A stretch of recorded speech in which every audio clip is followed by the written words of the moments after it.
Salutare, salutare! Îți cer scuze că n-am mai postat pentru că am fost foarte ocupat și o să vedeți pe viitor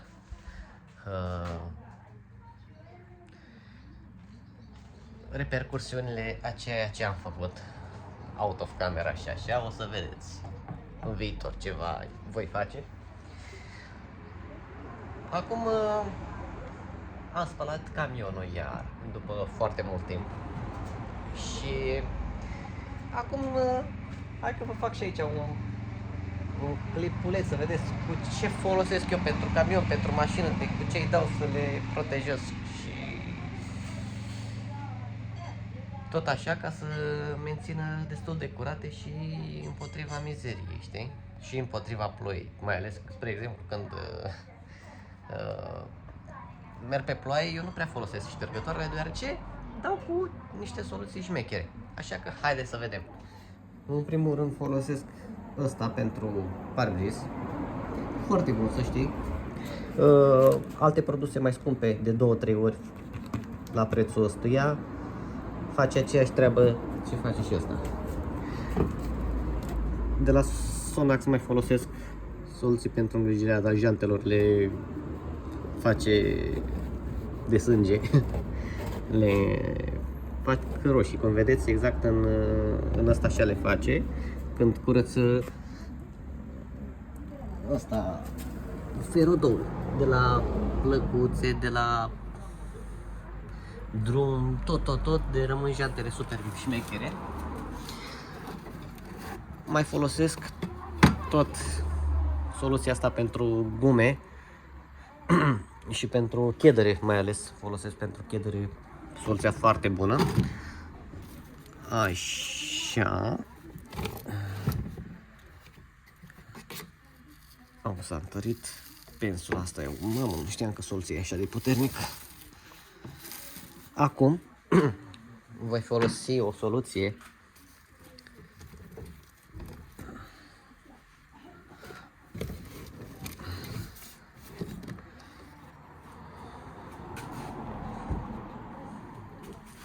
de la Chimicar Neolux. O să vedeți ce și cum face și cum așa.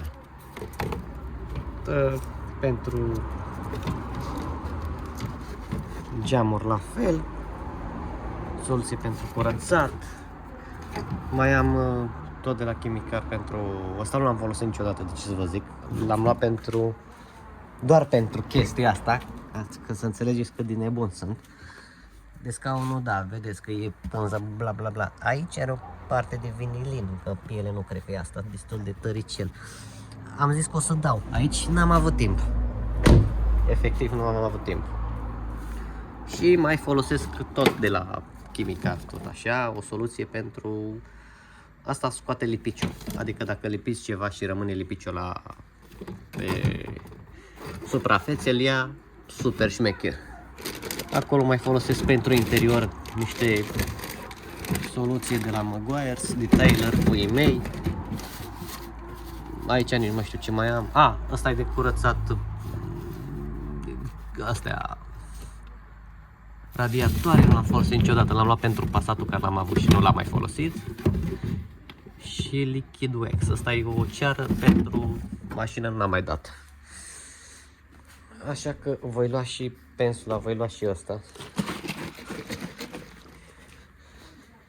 Janta asta am lăsat-o în stand-by deocamdată.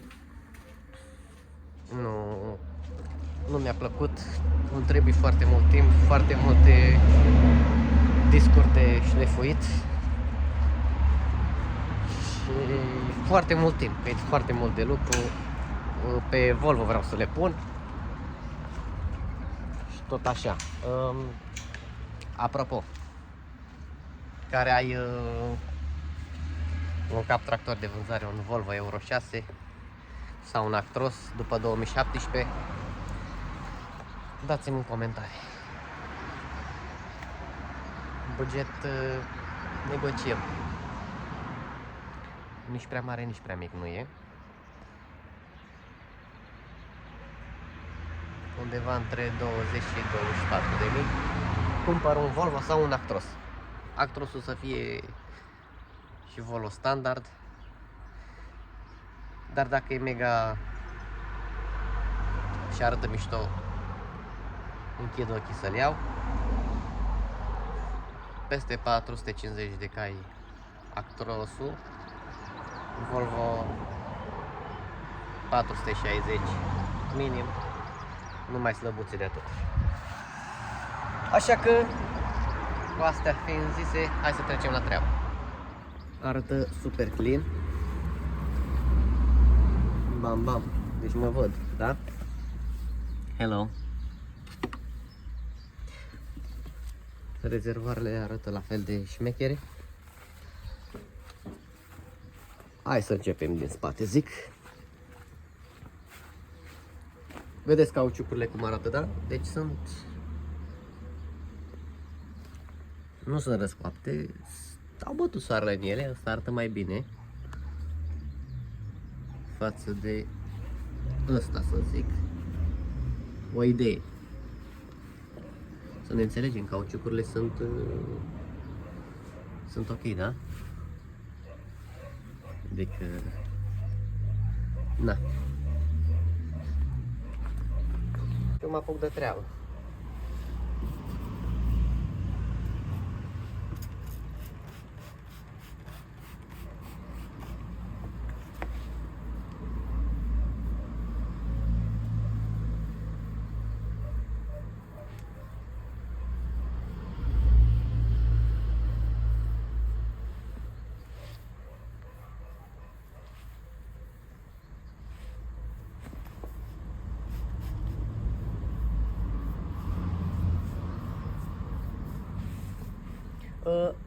Miroase și frumos, să știți. Cauciucul. Soluția asta e pentru a proteja cauciucul de soare și de să se răscoacă cauciucul.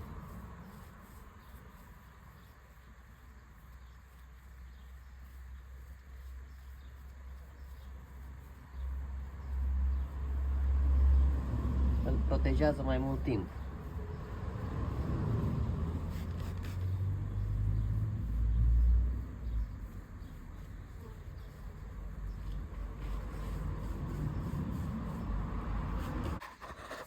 Deci, cam așa arată, ăsta așa arată. Diferență. Cauciuc așa o să rămână atâta timp cât nu rulează. Pe drum el nu se va usca. Așa va rămâne proaspăt. O să vă arăt și mai târziu. E ora 11 acum, o să vă arăt peste câteva ore să vedeți că el așa va rămâne. Le voi da pe toate, inclusiv pe cap tractor, și vă arăt rezultatul final după. Vreo 2 ore mai târziu. Hai să vedem cum au rămas cauciucurile. Stai așa, să întorc camera. Deci, hai să începem cu ăsta care am dat primul pe el. Deci, uite. Încă mă se lipește mâna un pic. Uite. Frec, n-am nimic.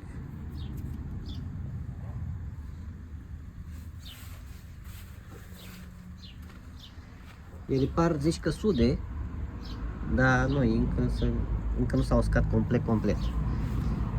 I-am dat și pe rata de rezervă. Uite, aici, vezi cel mai bine că s-a uscat. Asta atunci când este mai răscoaptă, așa, îmi bate soarele mai mult, se face așa. Deci, preia. Băi, și am dat și la apărătorile astea. Văd că le-a negrit un pic. Chiar le-a negrit față de cum erau.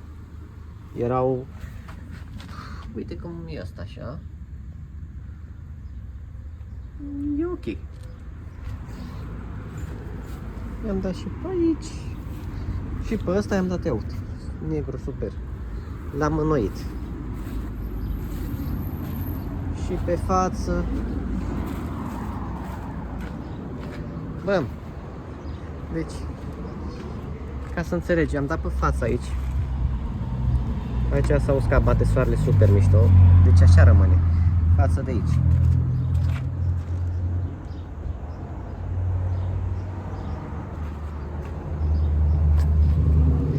La ochi e diferență, sincer vă zic, e un pic de diferență.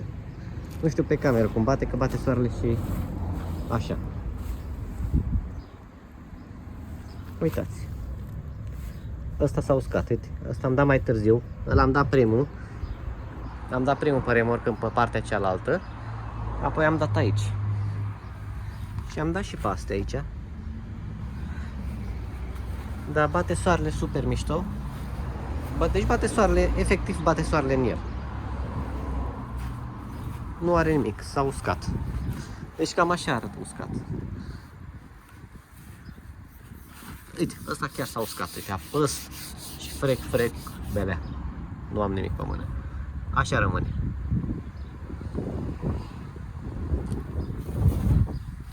Și apărături.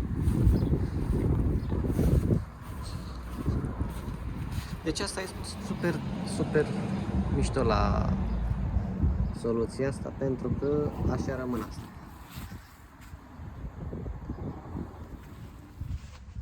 Deci ele rămân așa doar când camionul stă pe loc, să fim reali și conciși cu ceea ce zicem, da? Jantele astea trebuie să făcute și ele. Am spălat-o ieri, i-am dat și cu o soluție pe care am lăsat-o aici și o să o iau. Soluția asta am dat-o și pe rezervor, de aceea arată rezervorul așa, alb. Atunci când rulez cu ansamblu pe drum, nu o să mai rămân așa negre, pentru că o să depună praf pe ele și o să arate ca un cauciuc normal. Dar cauciucul va rămâne revigorat, adică oricât ar bătea soarele în el și alea, ați văzut, să răscoace cauciucul atât timp cât bate soarele, după aia frig și apoi soare iar, se răscoace. Chiar de e bun cauciucul, să aibă carne, cum se spune, pe el, pe sistemul de pe partea de rulare, el va putea să vă bubuie. De ce? Pentru că a bătut soarele în el și din cauza greutății, bum. Am avut și eu unul așa, mi-a bubuit. Bunicel, dar a bubuit din cauza asta. Și mulți alții care mai au camioane. Sau, na. Eu le dau o dată la 6 luni cu de-asta. Deocamdată e ok. Nu am niciun stres. Și așa rămâne și în regulă. Le prelungesc timpul lor de viață mai mult. Și reduc și costurile, deci cam asta este, despre asta e vorba, pentru că la ce e pe piață acum, trebuie să reduci costurile și trebuie să ții de bani cât mai mult. Altfel, n-ai cum.